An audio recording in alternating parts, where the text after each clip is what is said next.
It's Mike with TechBB, and we're going to do a review on a couple of the new Tippmann products that came out. So the first thing we're going to talk about is Tippmann's re-release of the SL-68 II. This was probably one of the most popular pump guns back in the day, and Tippmann decided to bring it back out, which I think was a good idea because pump plate's getting more and more popular these days. And, you know, I got one in the mail here, and, you know, I've been kind of shooting in the backyard, messing around a little bit at the field.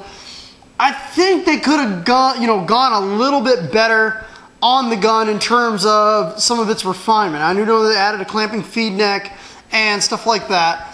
Especially with the trigger. I would have liked to have seen maybe a little bit more of a beveled trigger, you know, a little more radius. It's, you know, 90-degree cuts. It kind of feels like an autocracker slide trigger without the trigger shoe on it. And I don't think you can mount a trigger shoe on this as it's really wide. But not a bad effort, but unfortunately for the price point that they're trying to sell this at, right around about $170, you know, you're competing right away with you know, markers such as this one from Paintball Gateway, the new Check It Sniper Pump, you know, the much more machined, grip handle and, you know, a lot more of a precision feel. And also, you know, once you get above $150, the Azodin Chaos Pump, which is another great feeling gun. You know, trying to, you know, I think at the price point of $170, I think is a little too much. If you do purchase this gun, I would highly recommend, if you go over to Trinity Paintball, you can get these little screw-in on-off ASAs. And let me zoom in here so you can see how this works. But because of the design of the tank screwing directly into the ASA, having this little extension here really makes it a lot more comfortable. Basically how it works is you can tighten it down and it depresses the pin on your tank. But the purpose of that is it slides your tank back a little bit, whether you're using CO2 or you're using high pressure air. Sliding the tank back a little bit allows you to get your hand in there a little bit better and makes it a little bit easier to shoot. I do like the sight rail that's on here. I do like the little notch that's on the Tippmann pump handle. The biggest problem that I have with this is if you try to use any sort of you know, strong agitating hopper, such as a rotor, such as a Prophecy, Halo, Velocity, or something like that, any sort of tension on the ball stack will cause this gun to double feed. Okay, it is not designed at all for any sort of you know, force feed hopper, gravity feed hoppers only, or even like a V-Loader Revolution.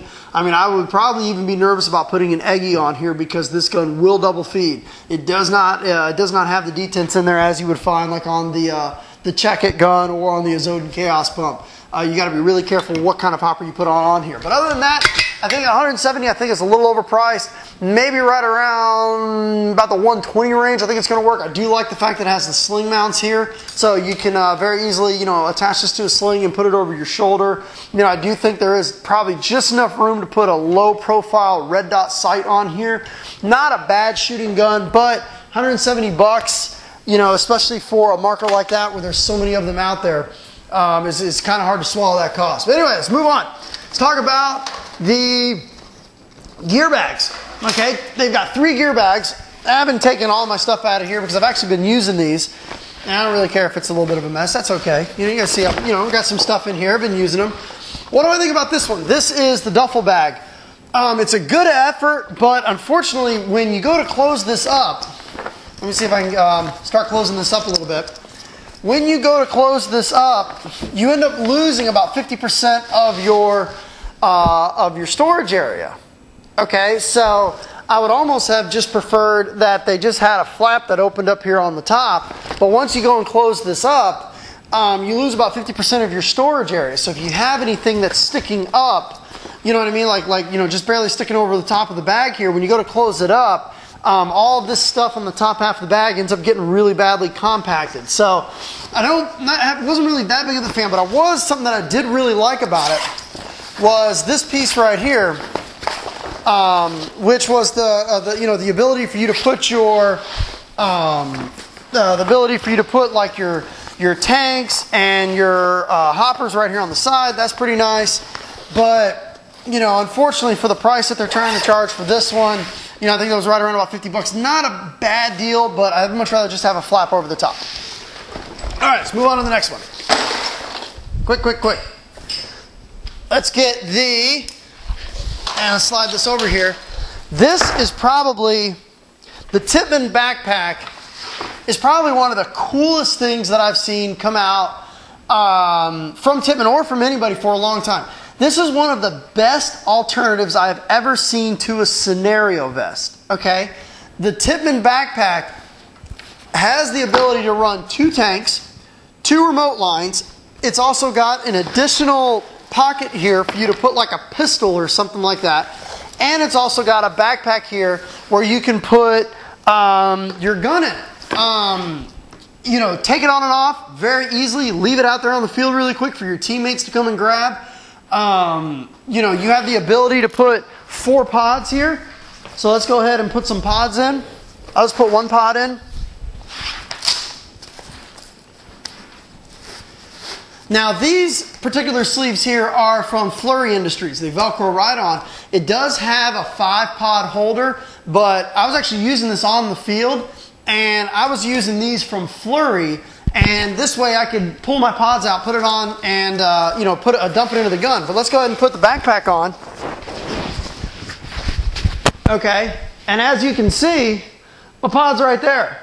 Okay, and you know, if I had this all stacked up with pods, you could see that. But if I'm out there playing, you know, I can simply take it, you know, take the pod, pour it into my gun, take it, and put it right back into it. Good to go. This is one of the best alternatives I've ever seen to these scenario vests. And you know, if you've been looking for something a little bit different, you know, maybe something that's a little easier to store props in, dual tanks. I mean, you literally have the ability, you can put 2 tanks in here side by side. It's got the Velcros to hold it in place. Run the remote lines out through the top. You can cut a little hole or whatever. And you can run your rocket launchers. You can run your remote line guns. You can run a pistol. So you can have a pistol in here. You know, first strike pistol or T9 or Tippmann pistol or whatever. The possibilities for this are endless. And you know, and the fact that you can just quickly take it off, go do whatever you need to do, come back and put it back on again is awesome. I really like this backpack, and I think if more people saw the potential of that thing to be used in scenario games, you're going to see more and more people using backpacks in scenario games instead of vests. Really, really cool. Now let's talk about the Tippmann Gear Bag. Now this is their roller. This is the largest one they came out with. Now some of it's kind of cool. You guys saw me using this. I actually used this bag at World Cup. I really like it. One of the things I really like about it, probably the most, is it's got this fold-out gun mat. And the thing I really liked about this little mat here is that, you know, if I'm changing from cleats into shoes, or shoes into cleats, and the ground's all dirty or whatever, I can just stand on this, get dressed, you know, put my shoes on, and then put it right back into the bag again. Really cool. Nice, wide open. This side here, I put, I mean, this thing on the side here fits. I put 2 tanks and 2 loaders here on the side. So you can start seeing this is from playing this weekend. You know, 2 Pinocchio hoppers, Ninja tank here. Inside here, it's got the ability to put a divider right down the middle. You can put 2 guns facing each other very easily. I had a DM9, I had my NT in here. Put additional tanks, pads, mask, whatever you want. It's probably about the only thing I didn't like about this was that there's no place to really put the mask. Where I put the mask was I put it on the outside here where the handle is at, on the end where it rolls, and I just looped my mask around that. But I always think anytime you design a gear bag, always have a good compartment, a hard case compartment for your mask, you know, for the mask. It's one of the most important things. You hate pulling out a $100 mask and it's all mushed up and your ears are ripped and your soft ears are ripped and stuff like that. But I really like this bag. You know, for $100, it's a really good deal. How does it compete against some of the older bags that are on the market right now that are on closeout? So like NXC's got a couple bags on closeout. There's some old JT bags that are around there. Well, you know, those are probably better deals because those were originally $200 bags, but once they sell out, and you're going to have to purchase what's on the market right now. $100, I think, is a great deal if you know, if you're looking for a inexpensive, good gear bag. Definitely check this out. You know, the Tippmann branding on the side is really cool. I've been using this for all my airball and also the scenario events, and it's been functioning really, really well. So that's about it. You know, I just wanted to cover these topics really, really quickly, kind of give you a quick review on them. Hope you guys enjoyed that. Thanks for tuning in.